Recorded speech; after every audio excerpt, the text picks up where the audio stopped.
கள்ளிருக்கும் தாமரையை கையணைக்கும் மான்பிரையை உள்ளிருக்கும் நாடி எங்கும் முந்தன் உயிர்தான். இனி வரும் எந்த பிறவியிலும் உன்னை சேர காத்திருப்பேன்.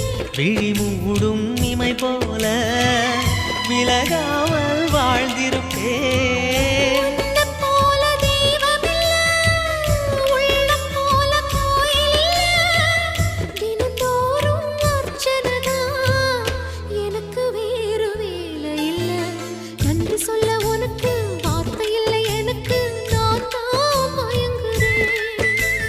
என்னுடைய மனச தந்து விட்ட பிறகும் ஏம்மா கலங்குற?